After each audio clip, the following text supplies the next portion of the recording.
and welcome to the program. I'm Melissa Betts. The Northern Territory Government is polarising rural and remote communities with its approach to water licensing. There's been a rush of applications for water across the Territory since the government allocated a massive water licence to its party candidate Tina MacFarlane in March. The water controller Rod Applegate declined to be interviewed for this story, but provided a statement. Jane Bardon has this report.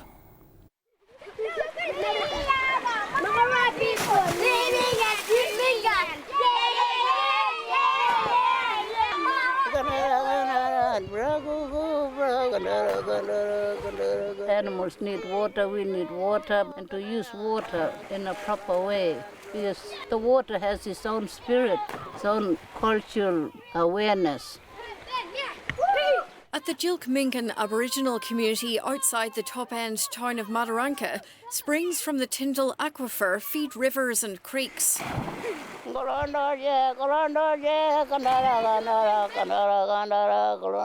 Sheila Conway is a MARJORIE traditional owner. Her creation song tells the story of a kangaroo who's formed as he travels along the waterways between sacred sites. She's watched more water in the area being allocated for mining and farming. But water been there all the time underground. How come? How come if they take them up? Today, I have the pleasure of presiding over two more determinations over this wonderful country. At federal court sittings in Mataranka and Minyeri, traditional owners have gained more rights over their land. Indigenous people own about 65% of the land in the Mataranka area. Manggarai, Jawan and Wubalan traditional owners have been negotiating for water to go with their land. As traditional owner, we believe that entitlement is 65% of that water. So since then, there's been some very large licence applications. The women made a submission to the Northern Territory Government's draft Mataranka water allocation plan. The then Labour government decided to reserve a quarter of the water available for allocation for Indigenous economic development. But the country Liberals government viewed disagreement over the size of the reserve as a barrier to finalising the plan. And so it scrapped the Indigenous reserve in Mataranka and all other water planning regions. Government should wait, I know the changes of government, but when we put in a report that like they're putting us down, when we give our stories to the government, they don't want to recognise it. At Kudardi Station, the O'Briens run a grazing and bull breeding business on land bought from their neighbours Tina and Lindsay MacFarlane. For 3 years, Claire O'Brien worked on the draft Mataranka water allocation plan with the Community Advisory Committee. It was a really good, diverse range of people, from the irrigators to the mining, graziers, community and the environments. During the planning, the government asked everyone to withdraw large water licence applications and only ask for the water they needed each year.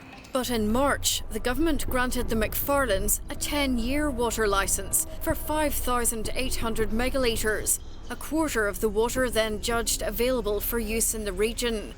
The draft water plan hadn't been finalised. We felt we had it right. It took a long time of getting there, and then to see it just thrown out, very disappointing. Tina MacFarlane and her husband bought land from the Territory Government in the 90s to establish Stylo Station for cattle and irrigated crops. My letter of assurance will be included, we never got that. They applied for a large water licence in 2005. In 2011, when it hadn't been granted, they unsuccessfully took court action against the then Labour government. We've lost not only 8 years of our human life, but in development we cleared and prepared the land, and now it's probably put us back 15 years. In the 2012 Northern Territory election, Tina MacFarlane ran the Country Liberals' Arnhem campaign. After the Country Liberals government was elected, there was new hope for her water licence application. They want to look at it a fresh set of eyes, and so they invited us to put an application in. We put the application in, and that's the only conversations we had with regard to it. So who was it basically who told you that they would look at it with a fresh set of eyes if you did apply? Was it the water controller or was it someone in government? No, we were told, that's probably a bit of a broad expression, fresh set of eyes. That was the general message we were getting from the new government. 2 days after Adam Giles and Dave Tollner took the Chief Minister and Deputy Chief Minister's positions in a coup, the government gave Tina McFarlane her water licence. By then, she was the country Liberals candidate for the seat of Lingiari in the federal election. A storm of cronyism accusations followed. You have handed Tina McFarlane the CLP candidate for Lingiari. Water rights worth potentially millions of dollars. Why did you ignore the scientists? Chief Minister, your Watermate scandal stinks of corruption. There has been no political advances in this. It hasn't gone to Cabinet, it hasn't even gone to ministerial level. I think the thing that's really irritating is Tina McFarlane saw the attacks in Parliament and in post boxes as dirty politics. And then all through the polling during the election, they had posters of this up at the actual going into the polling booth.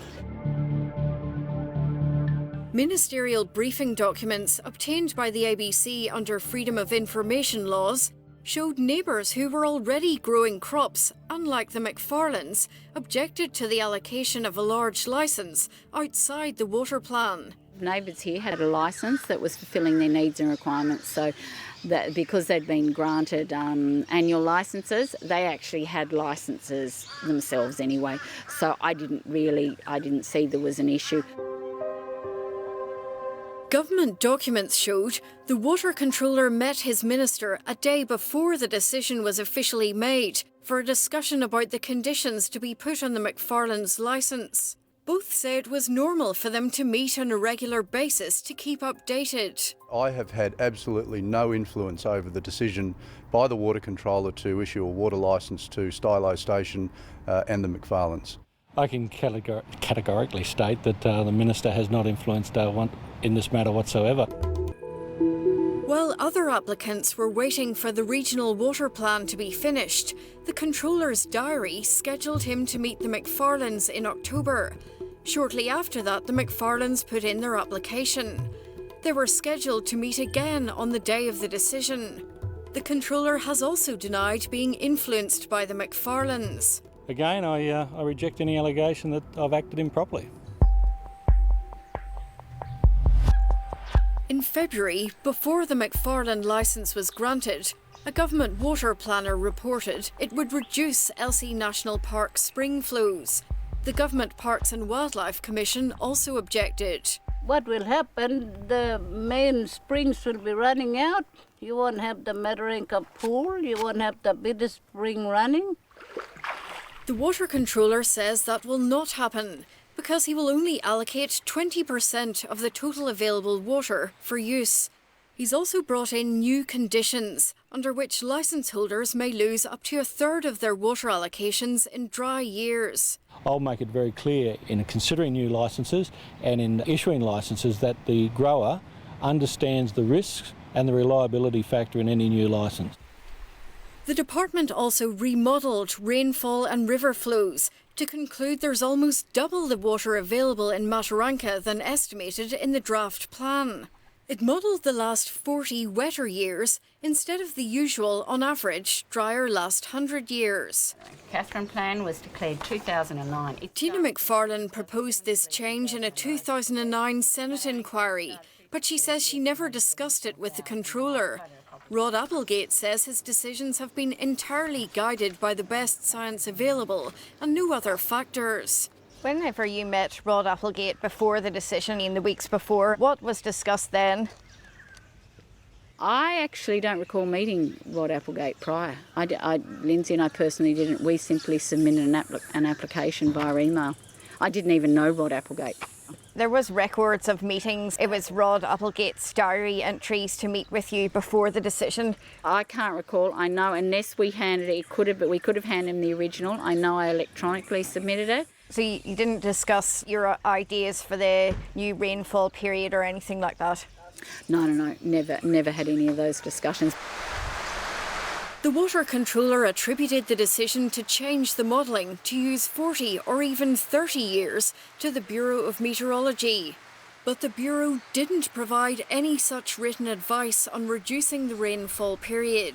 If your climate at your location isn't changing very much, there's not much of a reason to truncate your data set.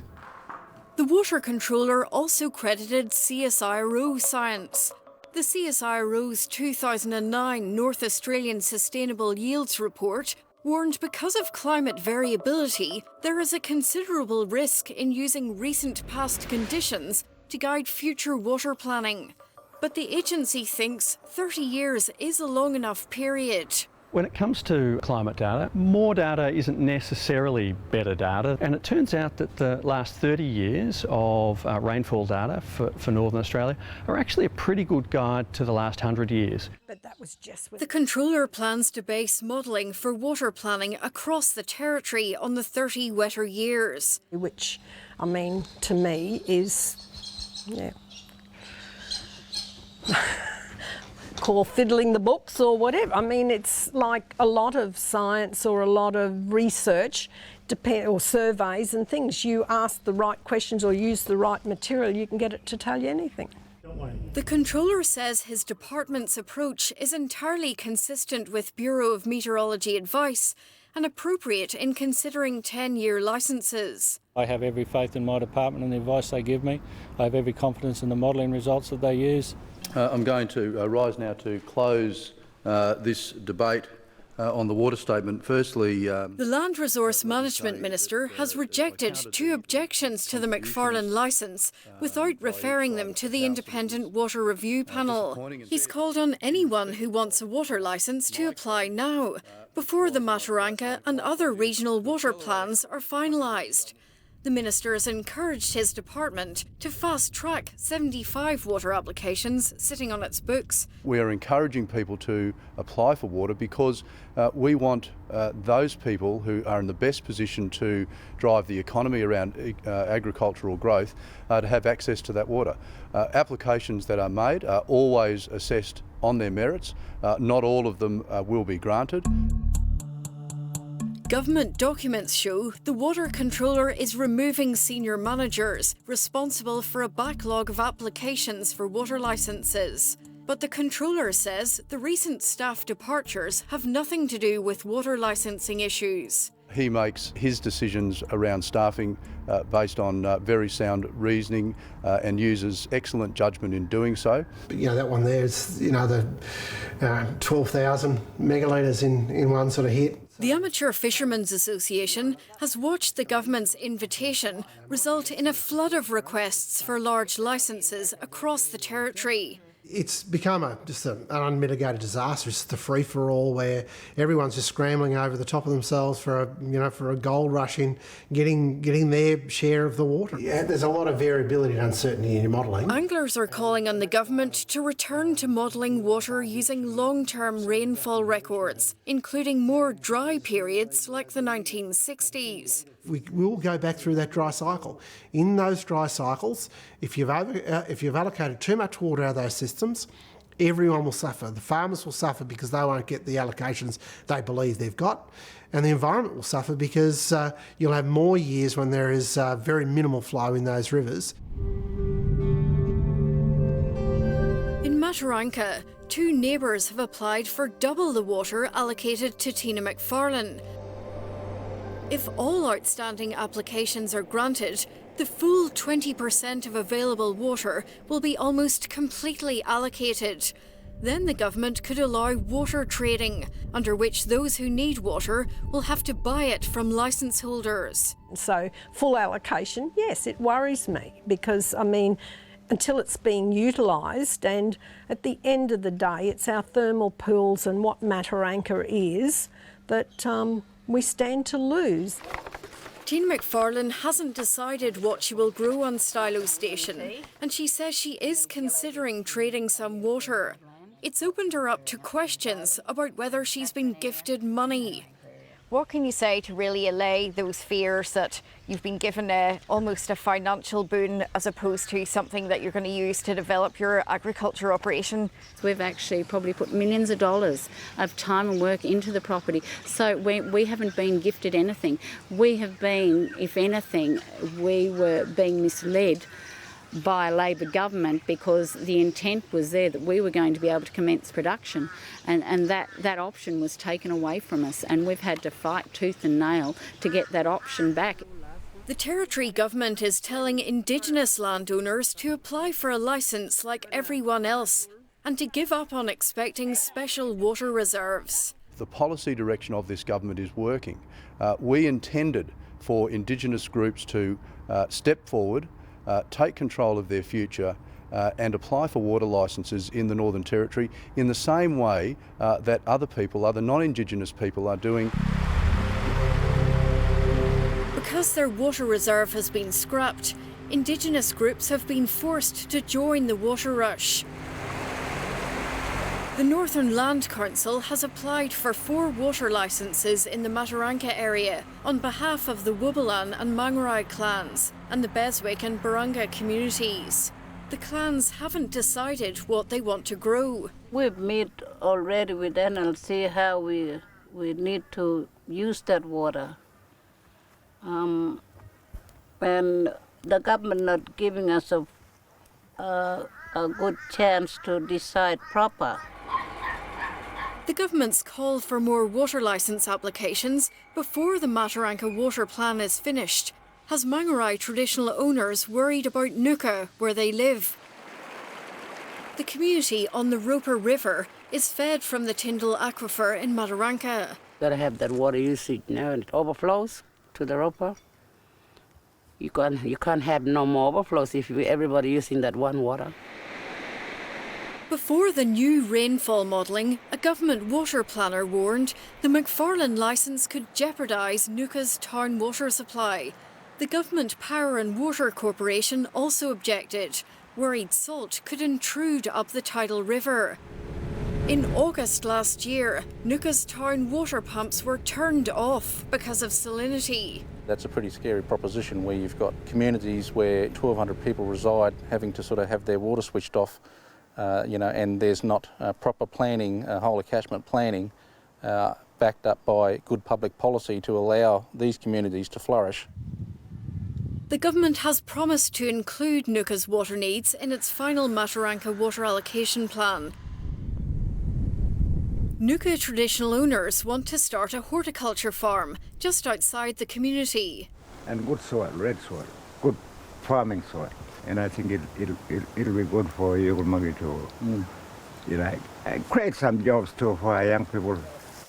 They're waiting to find out if their application to the federal government-administered Indigenous Mining Royalties Fund is successful.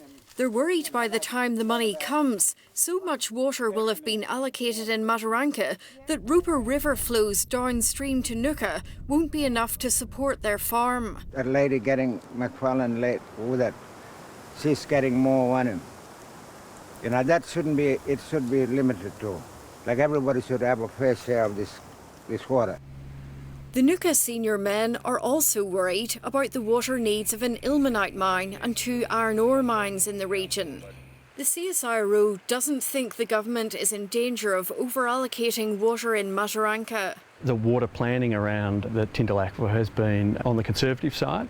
My understanding of the allocations that have been made is that they've sought to retain 80% of the aquifer volume for environmental purposes, so a maximum of 20% can be used for agricultural water extractions. But that 20% for agriculture doesn't include mine, cattle or domestic water use. The government is working on trying to factor mining into its water planning. Whether or not that mining operation should draw from the 20% consumptive pool or whether that need not be the case, it's something that we still don't know fully yet because we still don't fully understand the science around water allocations across most of the territory. Jim Sullivan runs cattle on Cave Creek Station near Tina MacFarlane's property. He wants the government to look beyond trying to share existing water resources. In fact, in a lot of ways, the hoo-ha over the MacFarlane water licence is in some ways a good thing, because it's making people, they've had their say, but then we can start to look and say, well, how can we lift above this? He thinks it's time to consider capturing more rain during big storms in wells running down to the Tyndall aquifer. We need to be recharging that reservoir, a bit like treating it as a bank, in which we put the water in through what I call recharge bores in the streams. The water that's running out to sea, we recharge a percentage of it into the aquifer, and therefore we can draw that water back out. Government documents show the department warned ministers that giving Tina MacFarlane a large water licence before the Mataranka water plan was completed could open it to scrutiny for not adhering to the National Water Initiative. The initiative demands governments allocate water consistent with a plan and with community input, as well as recognising Indigenous native title rights to water. Indigenous groups want the National Water Commission to intervene. And keep the states and the territories honest to the agreements that they've signed up with through the COAG. The lessons from the past in other jurisdictions need to be heeded in the decisions that the Territory Government makes going forward. By adhering to the tried and true principles of the National Water Initiative, they can avoid making decisions that can lead to very costly and painful exercises such as we've experienced in the Murray-Darling Basin. But the Commission has limited powers to make the Territory comply with the National Water Initiative. Governments in both states and territories have the responsibility for actually issuing licences. We have no role in that at all. In Mataranka, the fragile consensus reached under the draft water plan has been ditched. The government's policy here and across the Territory has opened up this valuable community-owned resource to a frantic first-come, first-served competition. If Mataranka expanded and there were lots of small blocks like Humpty Doo or up there, and everyone needed to put down a bore, well, has that been catered for? You know, are we still going to be able to say, no, we can't have that sort of development and bring families into the area? If we have a bit of faith in our people on the land, they really do look after the land, and I think there's a huge amount of scope for development here. The Minister for Water should sit down with us and talk to us, because we all got to apply for that water, you know, but in a good manner and good sense and decision making.